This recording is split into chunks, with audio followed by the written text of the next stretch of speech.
अच्छे मन से करना। ये 4 और 11 की बात और 15 और 25 की बात मत करना। आपने यहाँ कोई चीज़ खरीदी नहीं है, सुन रहे हो? यदि वो यहाँ बैठे हो तो वो सुन ले, नहीं है तो उन तक हम समझा देंगे उनके लिए। अभी देख तो नहीं रहे वो यहाँ बैठे हैं, लेकिन ऐसी बात आई थी हमारे लिए। इसलिए वो भगवान उस समय थे जब गुरुजी आए थे। कल जो हुई हैं सब इसी समय की बातें हैं पुरानी, उसमें ना कोई सेटलमेंट है ना एडजस्टमेंट है। सबको ये बात अच्छे से पता है, लेकिन किसी को कन्फ्यूजन हो गया हो तो आगे समझ ले। नहीं हो रहा है तो वो कोई बात नहीं बनती तो छोड़ भी सकता है। दूसरे तैयार बैठे हैं, क्योंकि 20-21 तो भगवान के आसन तय हो चुके हैं। यहाँ वालों ने नहीं, बाहर वालों ने भी तय कर लिए हैं, क्योंकि जिनको इस चीज़ का महत्व समझ में आता है वो छोड़ते नहीं। उनको सोचा कि भगवान जब मिलेंगे मिलेंगे, अभी तो आसन पकड़ लो। हो सकता है आसन इतने अच्छे से पकड़ो कि किसी के बाद में कुछ भाव हुए तो हमारे आसन पर हमारे भगवान ही विराजमान हो सकते हैं। अब अंतिम बात और कह दें, जिंतूर की बात चल रही थी। आज आपने सुना होगा कि आज जिंतूर की बात आई नहीं। और जब वहाँ पर चाहे वो अंतरिक्ष पार्श्वनाथ भगवान हो, चाहे अपने आप में नेमिनाथ भगवान और शांतिनाथ भगवान हो, अद्भुत बड़े बड़े भगवान लगते हैं, खाते पीते घर के भगवान। खाते पीते घर के समझते, बलिष्ठ भगवान देख करके लग जाए कि इनका वैभव भी कैसा है और इनका गौरव भी कैसा है। जब पहुँचे वहाँ पर और जब वहाँ दर्शन करते मनयोग के साथ, लोग देख करके अपने आप ही कहते, हाँ धन्य है, हम तो अभिषेक करके ही जाएंगे। वहाँ पर ज़्यादा कुछ मेहनत नहीं करनी पड़ती। जो जाता है शांतिधारा अभिषेक के भाव लेकर के, वहाँ देख करके अपने आप गदगद भाव से लुटाने फिरता है। ऐसे ही जब चमत्कृत करने वाले प्रतिमाएं अथवा वीतराग मुद्रा सामने दिखती है तो लोगों के भाव अपने आप तैयार हो जाते हैं। लेकिन जो लोग भी अपने भाव इस तीर्थ के निर्माण में लगा रहे हैं, वो सबसे पहले अपने भावों को परिष्कृत कर ले। क्योंकि आपका धन जब वहाँ लग रहा है तो इतना ऊर्जावान वो धन हो जाए, इतना सामर्थ्यवान वो धन हो जाए, ताकि दूसरों को भी उस जिनालय को अथवा तीर्थ को देख करके अपनी सामर्थ्य को बढ़ाना आने लग जाए। कुंठित मन से मत करना, दबाव वाले मन से मत करना, प्रभाव से करना और स्वभाव से करना। एक दिन तुम्हारे तीर्थ के दर्शन करके कई लोग स्वयं तीर्थ भी बन जाएंगे और तीर्थंकर की भूमिका निभाने लायक भी बन जाएंगे। क्योंकि शुरुआत तो तीर्थंकर प्रकृति के बंद की तीर्थंकर बनने के बाद नहीं, उसके पहले होती है। कभी युद्ध की तैयारी युद्ध के समय नहीं, युद्ध के पहले की जाती है। और जब युद्ध सामने आ जाए वो बोलो रुको रुको अभी हम तैयारी कर लें, ठीक ठाक कर देंगे, क्या रुकने की बात करता होता क्या। इसलिए तीर्थ के दर्शन करने से भी तीर्थंकर प्रकृति की भूमिका बन सकती है। गुरुदेव कहते तत्वाद सूत्र उसकी परंपरा में कहीं ये नहीं आया कि केवली और शुद्ध केवली का पादमूल चाहिए तीर्थंकर प्रकृति के बंध के प्रारंभ करने के लिए। सिर्फ इतना ही आया, 16 कारण भावनाओं की आवश्यकता है। और 16 कारण भावनाओं में भी पहली भावना तो अनिवार्य है, इसका नाम दर्शन विशुद्धि है। उसके साथ अन्य भावनाएं भाव, पूरी 16 भाव अथवा एक भाव, किसी से भी तीर्थंकर प्रकृति का बंध संभव है, कोई दिक्कत नहीं। लेकिन पहली भावना तो अनिवार्य है, दर्शन विशुद्धि। अब दर्शन विशुद्धि क्या कहलाती, थोड़ी सी स्वाध्याय की बात भी हम कर लें।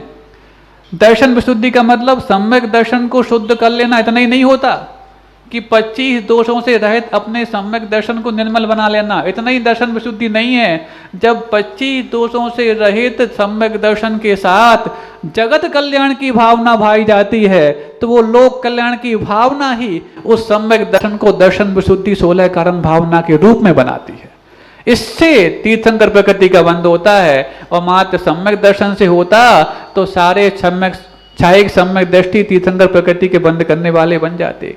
मनुष्यों में होते कितने से हैं, त्रियंचों में तो असंख्यात छायिक सम्यक दृष्टि हैं, तो क्या सारे तीर्थंकर बन जाएंगे, क्या नहीं बनेंगे। लेकिन कुछ बिरले होते हैं जो तीर्थंकर प्रकृति की भावना के लिए 16 कारण भावनाओं को भाते हैं। और 16 कारण भावनाओं को भाने में पंचम काल में भी कोई दिक्कत नहीं है। गुरुजी कई बार इस बात को कहे और आधार भी है।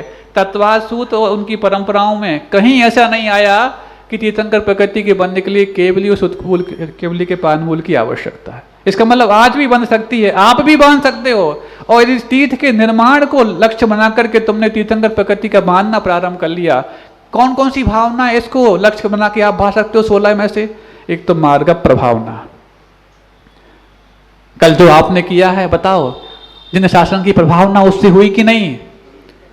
सिर्फ आपके नगर में नहीं, बाहर भी लोगों की छोटी सी समाज ने अपना बहुत बड़ा काम किया है। ऐसे बाहर तक मैसेज जब गए हैं तो उन लोग को भी आपकी इस भावना से प्रभावना मिली होगी और प्रभावित हुए होंगे। अपने लोगों को प्रभावित करने का नाम प्रभावना नहीं, जो प्रभावित नहीं है वो यदि आपके कारनामे से प्रभावित हो जाएं, इसका नाम मार्ग प्रभावना है। अरहत भक्ति, आचार्य भक्ति, क्योंकि पूज्य आचार्य गुरुदेव विद्यासागर जी महाराज के आशीर्वाद को हम सफल बनाने के लिए अपना कार्य कर रहे हैं, तो ये आचार्य भक्ति भी मानी जाएगी। इस भावना से भी आप जुड़ सकते हैं। बहुशुद्ध भक्ति भी, अरहत भक्ति भी, और आवश्यका परिहाणी। क्या? क्योंकि आपके 6 आवश्यक में क्या, दान भी एक आवश्यक है, देव पूजा भी आवश्यक है, दानम पूजा मुख्यम ये कहा है। इसके माध्यम से भी आप आवश्यका परिहाणी भावना की भूमिका तैयार कर सकते हो। पूरा तो हम नहीं कहेंगे अभी, लेकिन भूमिका पहले आवश्यक है। आज तक भूमिका नहीं बनी तब तो संसार में बैठे हैं, लेकिन संसार से पार होने की भूमिका मोक्ष में नहीं बनती, संसार में ही बनती है। क्या कहा? संसार से पार होने की भूमिका संसार में नहीं बनती, मोक्ष में नहीं बनती, संसार में ही बनती है। संसार में आप लोग हो कि नहीं? तो फिर अच्छे भावों से करना। अपने भगवान को उच्च आसन दिया है तो अपने भावों को भी ऊंचाई बनाए रखना। भाव तुच्छ बन जाए और आसन उच्च बन जाए, संभव नहीं है। तो ऐसे ही उच्च सिंहासन पर विराजमान वो जिंतूर के भगवान, जो लोग यहाँ से गए उनको देखना, उन्हें देखा होगा, कई दिनों तक रहे। ऐसे कई यहाँ के व्यक्तित्व जो यहाँ भी रहते हैं, बाहर भी रहते हैं। कई बार हमने जिक्र करने का प्रयास किया लेकिन कर नहीं पाते, क्योंकि किसी का नाम ना छूट जाए इसलिए। लेकिन फिर भी जो नाम याद हैं उनको तो हम रख ही सकते हैं। दोनों बहनें वहाँ पर गई थीं उस वक्त, और आपके मक्कू भाई राकेश जी सामने बैठे ही हैं, मुकेश मोदी और देवेश बरिया, और भी ऐसे कई प्रकार के लोग कई दिनों तक रह करके। और जो वहाँ नहीं भी पहुँच पाए, उन्होंने पूरे 10 महीने तक जहाँ जहाँ थे वहाँ पर रह करके भावनाएं भाई। और भी जो भोपाल के श्रावक थे, वो भी विदिशा के श्रावक तो हैं ही, अभी तो हम यहाँ के स्थानीय लोगों की बात कर रहे हैं। उन लोगों ने वहाँ पर अपनी भावनाएं भी भेजी हैं, और भावना के साथ साथ स्वयं को भी वहाँ जाकर के जब इतनी बड़ी यज्ञ में अपनी आहुति दी है, तब जाकर के एक कठोर कर्म कुछ कोमल बन पाया। उसी कोमलता का परिणाम है कि आज आपके सामने वो बैठ पाया।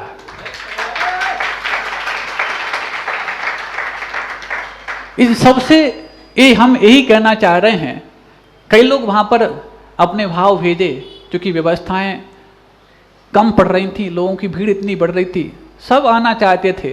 तो वहाँ से यही कहलवाया गया, यहाँ आने की आवश्यकता नहीं है, लेकिन जो यहाँ आए हैं वो सकुशल यहाँ से जा भी सकें, ऐसी भावना भाने की आवश्यकता है। हमारे महाराजों ने ही, हमें तो पता नहीं क्या, क्योंकि उस समय तो अपन पूर्णता विश्राम में थे, अपने आवश्यक करते थे, बस कौन हो रहा क्या हो रहा कुछ नहीं। लेकिन हमारे महाराजों ने यही, क्योंकि अचानक इतनी भीड़ बढ़ रही, जो आए साधु को देख करके खुशी के आंसू बहाए तो कोई बात नहीं, लेकिन यदि गम के आंसू बहाने लग जाए तो, ऐसा वहाँ माहौल था।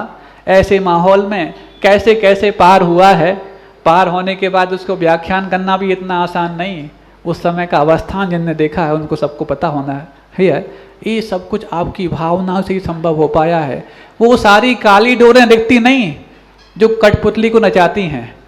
लोग तो कठपुतली को मात्र देखते हैं कि कठपुतली कैसी है, नच रही है कि बैठी है कि खड़ी है कि सो रही है। कठपुतली तो कुछ नहीं है। उन हाथों में जो गुरुदेव के हाथ थे, जो नैपथ्य के नायक थे, और गुरुदेव के हाथों में आप लोग की भावनाओं की जो डोर थी वो काले धागे थे, जिस कारण से आज कठपुतली आपके सामने पुनः बैठ पाई है। ऐसे ही जब भगवान को हम अपने उच्च स्थान पर बिठालते हैं, उस समय सबने यही भावना वहाँ जाके करते थे कि हे भगवान, हे नैमिनाथ भगवान, हे पार्श्वनाथ भगवान, आप जैसे अपने आप में स्वस्थ होकर के स्वस्थ आसन पर बैठे हैं, बस हमारे महाराज वैसे ही स्वस्थ हो जाए।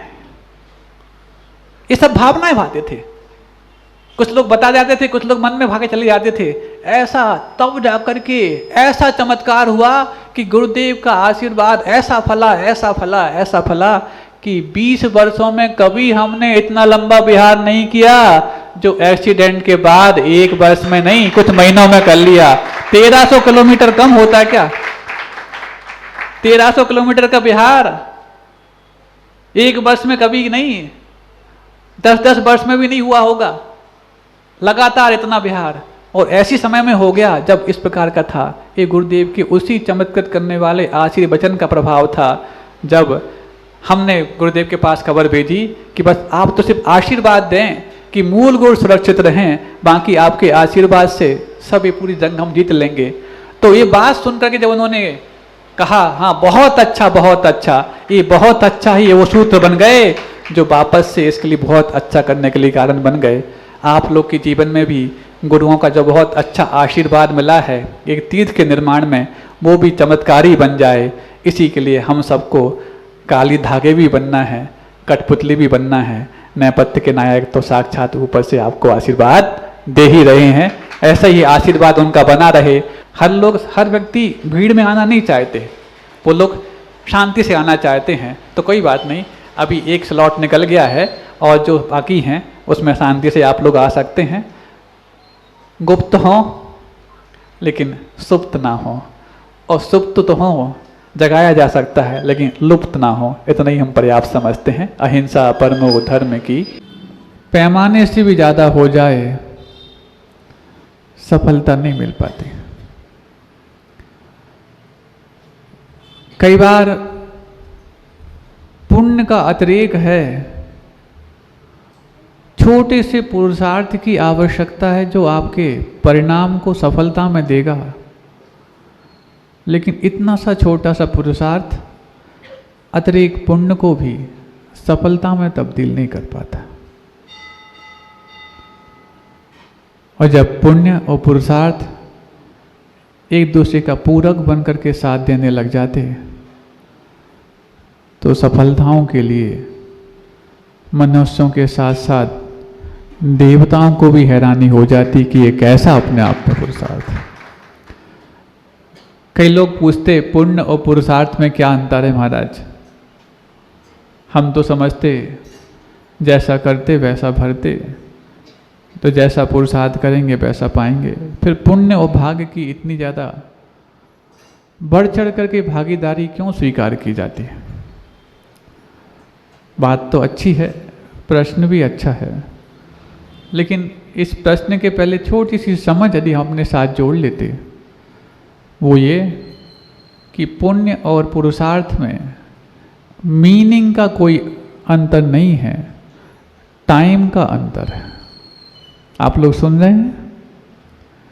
पुण्य और पुरुषार्थ में अर्थ में कोई अंतर नहीं, समय का अंतर है। जिसको आप पुण्य बोल रहे हो वो पूर्व का पुरुषार्थ है, और जिसको आप पुरुषार्थ बोल रहे हो वो भविष्य का पुण्य अथवा वर्तमान का पुरुषार्थ। दोनों में अर्थ में क्या अंतर है?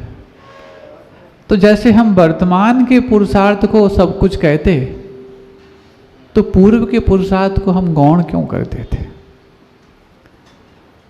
अब ये बात अलग है कि पुरुषार्थ वो सच्ची दिशा में है तो पुण्य के रूप में है, और गलत दिशा में हो गया तो पाप के रूप में है तो आपका ही पुरुषार्थ। ठीक पकड़ा। पुरुषार्थ से हुआ कि पुण्य से हुआ भगवान जाने, लेकिन आप सबके पूर्व पुण्य का उदय था तो वर्तमान का पुरुषार्थ सफलता के रूप में सामने आ गया। ऐसे ही पुण्य को कमाने के उपाय कई प्रकार से किए जाते हैं, करना भी चाहिए, लेकिन उस पुण्य के लिए उपयोग करने लायक उपाय बहुत कम लोग जानते हैं। शुभ है पुण्यस्य अशुभ पापस्य, ये सूत्र है, बहुत ध्यान से सुनना। आज प्रत्येक व्यक्ति के निजी जिंदगी की हम बात कर रहे हैं, वैसे रोज करते हैं, लेकिन आज आपको बहुत कंसंट्रेट करने के लिए हम ये बात कहने जा रहे हैं। और यदि आपने ये चीज़ समझ ली तो फिर बहुत दिक्कत आपको जीवन में होगी नहीं। दिक्कत बाहर ज़्यादा होती हैं नहीं, भीतर ज़्यादा होती हैं। बाहर तो प्रतीक के रूप में सामने आते हैं, और भीतर की दिक्कतें ठीक हो गई तो बाहर तो बड़े बड़े उपसर्गों को सहन करने की क्षमता हर यहाँ जीवात्मा में है। भीतर की दिक्कत कैसे ठीक करें। पुण्य को कमाने के उपाय, जो भी शुभ विचार आपने किया, शुभ क्रियाएं आपने की, शुभ वचन आपने बोले, इन मन वचन काय की क्रिया का नाम योग है, और शुभ योग का नाम पुण्य है, अशुभ योग का नाम पाप है। ये तो आप सब लोग जानते हैं। तो विचार शुभ कैसे हों? वचनों में शुभ आ गया, क्रियाओं में शुभ आ गया, लेकिन इन दोनों के पीछे यदि हमारा मन डगमगा गया कि हमने काम तो अच्छा किया है, वचन भी अच्छे बोले हैं, लेकिन पता नहीं ये होगा कि नहीं होगा, तो आपका ये जो मन है, जो शुभ वचन और क्रिया जो आपके द्वारा की गई है, उसमें संशय पैदा कर रहा है, तो ये संशय भी मन के अशुभता की ओर ले जा रहा है। सुन रहे हैं आप लोग? आप सबने अभी बहुत बड़े बड़े कार्य किए। परसों 28 तारीख को आपने बड़े बड़े दुनिया के दिलों में जगह बनाने वाले कुछ अपने कीर्तिमान स्थापित किए। उत्साह हो जाना बहुत महत्वपूर्ण है, लेकिन उत्साह को बनाए रखना और भी ज़्यादा महत्वपूर्ण है। उस दिन आपके उत्साह का परिचय दुनिया ने देखा। दुनिया एक दिन ताली बजा दी, लेकिन आपको ताली बजे या ना बजे, खुद और उत्साह के बीच तालमेल अवश्य बना के रखना है। सुन रहे हैं? किसी ने अपनी सामर्थ्य से ज़्यादा भी किया होगा, किसी ने सामर्थ्य के अनुरूप भी किया होगा। अभी तो उन लोग के नाम आने बाकी हैं जिनने अभी सामर्थ्य अभी बचा के रखी है, आएंगे। हम बहुत आशावादी हैं। और इतना ठंडा करके खाने वाले हैं। वैसे साधु सब ठंडा करके ही खाते। तुम कितना भी गर्म दोगे, पहले तुम शोधोगे, फिर वो शोधेंगे, फिर वहाँ तक पहुँचेगा, ठंडा हो ही जाता। बहुत ठंडा करके खाने वाले हैं। आप लोग भले ही तुरंत गर्म खाते हो, लेकिन ठंडे दिमाग से सोचो जो हम यहाँ बात कहने जा रहे हैं। जो हमने कर लिया शुभ वचन के माध्यम से, शुभ क्रियाओं के माध्यम से, उस समय सबकी क्रियाएं शुभ थी कि नहीं बताओ? तुम्हारी क्रियाओं को देखकर के दूसरों के मन और वचन भी शुभ होने लग गए थे। कर लिए ना? उसके बाद कई बार कर्म परीक्षा करता है।